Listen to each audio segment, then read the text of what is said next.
So, tell me some of the questions that people ask when I have them call you. Ask, right. yeah. Everyone wants to know. Yeah. Right.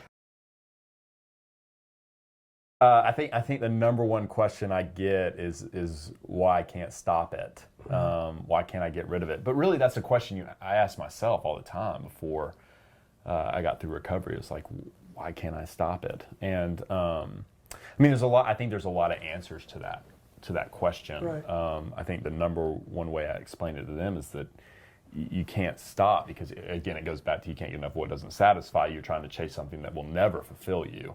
Mm-hmm. That's the number one, probably one of the number one reasons. But also, you're fighting yourself, right? You're not your mind. This whole concept of you're not your mind, but you're sitting there basically playing tug of war with yourself, and you can't be at war with yourself. Right. And you think it's you being the one that wants to act out. So like it's very similar when guys call me and they go, "Oh my gosh, I want to act out." I'm like, "You don't want to do anything. Okay, that's not you that wants to do that. It's that part of yourself that you're not even subpersonality. Yeah, that you're not even aware of. And you're suffering from conditioned response. Yes. Because in high school, what were we talking about in the locker rooms? We all know. Any man looking at this knows what was said and how we learned to objectify and sexualize women. Yeah. And we didn't even have good role modeling for intimacy or love or connection. Right. So yeah, conditioned response is a big deal. It is. It's a good thing. Two good words to remember. Mm-hmm. Yeah, it's a very good point. Another one I get is, can you really break free of it?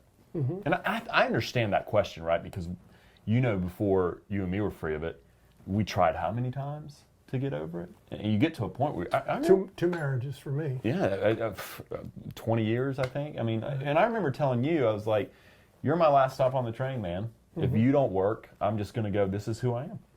And try to maintain it the best I can. But I think we're proof of that. You're definitely proof of that. How many years you have recovered. So I think the answer to that is absolutely yes. But I think all the men that we've helped over the years can attest to that as well. They can go, yes, you absolutely can get free of it. But I feel like guys have tried over and over again. You get to that point where you start to possibly believe that you can't. Well, that's a story. Yeah. Our mind is full of stories. Yes. So until we figure out that we're not our mind, that we are conscious awareness, and that we have a bunch of stories, because that's what the hard drive has on it. Right. And that I, me, the conscious awareness can fix it. That's the big deal here. Yeah. Is that you can fix yourself. Yes. We're not here to keep you here for years and years. We're here to teach you how to do this, teach you how to be your own therapist, and teach you to have a great life by yourself. Absolutely, yeah.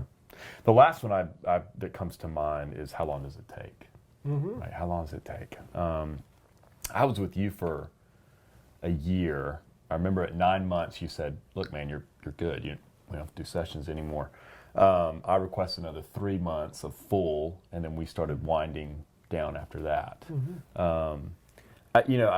My immediate response to that is it takes as long as it's going to take. But wouldn't you agree that a large part of that really kind of depends on the individual?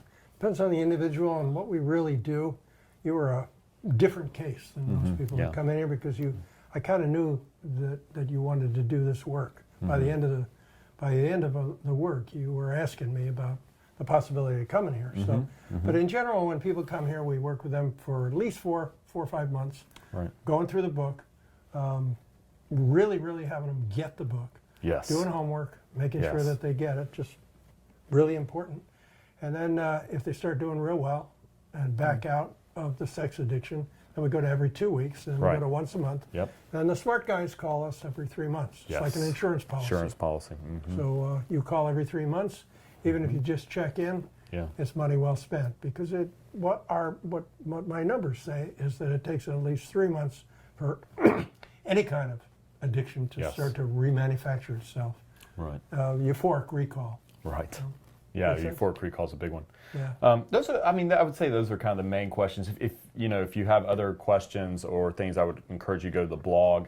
There's a lot of stuff on the blog that answers a lot of questions that you may have, and kind of check through those. Or you can send us an email, and we'll try to answer those questions. Should we talk about euphoric recall? I think so. Yes, it's a huge one, right? I know you had a lot of that. Gosh, so much of that. Yeah. Maybe I better not tell that. The dodo head trip. Yeah, euphoric recall is a big one. And I think the real danger with euphoric recall is the fact that you forget all the bad. Like you just totally think blot about it out. Think about the great moment, Right. sexual moment, and you blot out all Do you the remember rest. this time in Orlando? I was down there for a CFO conference, Mm-hmm. and I called you. I was at my Nana's house. Actually, I'd already left the conference. I was over there, and I was like, man, I called you. I was like, feeling kind of funky today. It's just not, I don't know what's going on, and I think I'm okay, but I'm feeling kind of weird. And we did this whole play it out scenario. Do you remember this? It was like, well, let's play out the terribleness that's going to happen at the end of this. And I remember sitting on the phone with you, and we kind of went through this together, and basically turned into this, having this dialogue, which we know the importance of dialoguing. Right. It was basically this kind of scenario. It's like my addict was saying, hey, let's go act out. And it was like, I'm not going to do that. And he kept at it, and he kept at it. And it kind of came down to this situation of me going, okay, we could do that. I'm an adult. I could hide it. No one's going to know. So let's say that we do that. We go get our computer, and we open that computer up, and your addict's getting, oh, yeah, that's a great idea. And I start typing on the computer, and I bring up a porn site, and we go through this whole process of getting ramped up and aroused and, jerking off, and then afterwards you just feel horrible. And it was just that end result of you feel crappy, there's shame, there's guilt, it's not worth. So a large percentage of that, what we were doing on the phone was bringing up, reminding ourselves of that negativity, Right. so that the euphoric part of it can be so overwhelming that that's all we focus on, that's all we focus on, that's all we focus on, and next thing you know, it's throwing you over the edge. Well, the whole idea is to clean out that piece of software that's going to bring on euphoric recall. Yes. And Yeah. there's a chapter in my book called The Blue Sky and the High Heels, Yes. which still to Huge.